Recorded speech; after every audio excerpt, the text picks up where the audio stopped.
Ethan Caldwell had it all, a fortune built from years of business acumen, luxury cars, sprawling estates, and an army of employees at his command. Yet, as he stepped onto the grand cruise liner, the Serenity Star, something felt oddly empty. He had booked the most extravagant suite, one that promised the finest wines, a personal butler, and a panoramic ocean view. It was meant to be a week of indulgence, a celebration of his success, but deep down, he wasn't sure what he was celebrating anymore. The first few days went as expected: fine dining, expensive champagne, and endless conversations with people who spoke only of wealth and status. The same cycle of superficiality he had grown accustomed to in his life. One evening, after a particularly mind-numbing gala, Ethan found himself wandering the ship's dimly lit corridors. His mind, fogged by wine and contemplation, drifted aimlessly until he reached what he thought was his suite. He pushed open the door. What he saw stopped him cold. The room was nothing like his lavish suite. Instead of gold-trimmed furniture and silk sheets, this cabin was small, plain, and worn. A single flickering light illuminated the space, where a frail woman sat on a modest bed, clutching a young boy to her chest. They both turned, startled, eyes wide with fear and confusion. The boy, no older than 6, gripped his mother's dress as if bracing for bad news. Ethan's first instinct was to apologize and back away, but the weight of the moment held him still. I'm sorry. I must have the wrong room," he stammered. The woman hesitated before offering a weak smile. "It's okay," she said, though her eyes carried an exhaustion Ethan couldn't ignore. He lingered for a moment, his businessman's instincts picking up on the details.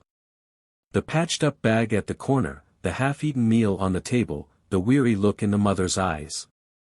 This was not a vacation for them. It was something else entirely. Ethan's world had been built around numbers, transactions, and deals. But there were no numbers that could explain why his heart ached for these strangers. Before he could think better of it, he asked, "Are you okay?" The woman hesitated, glancing at her son before responding. "We're getting by." Something about the way she said it made Ethan step further inside. Getting by wasn't what people said when things were fine. He learned that long ago. With a deep breath, she explained. Her name was Rosa, and her son, Matteo, had been battling a rare illness. They had used every penny they had for a chance to visit a specialist in another country. The cruise was their only affordable way to travel, with the cheapest ticket barely covering a windowless room. She had sold most of her possessions to make this journey possible. Ethan felt a lump in his throat.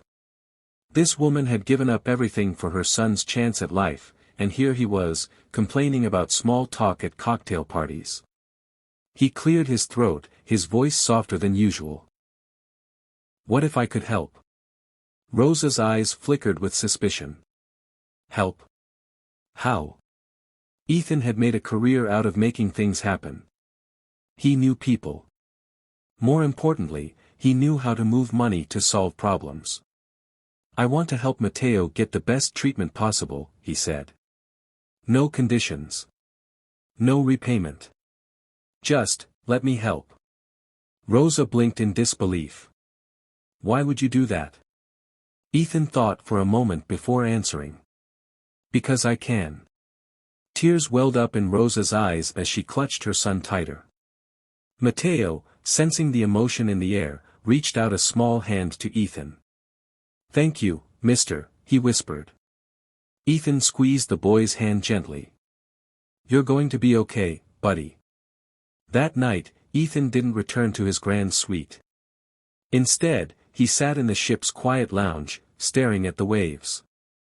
For the first time in years, he felt something that no luxury could ever provide: purpose.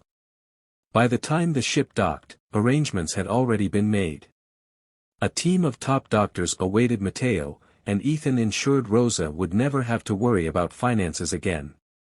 As he watched them drive away, gratitude in their eyes, he realized that in opening the wrong door, he had found the right path. Ethan Caldwell had boarded the cruise as a millionaire, but he disembarked as something far greater, a man who had finally discovered the wealth of kindness. And for the first time in his life, he felt truly rich.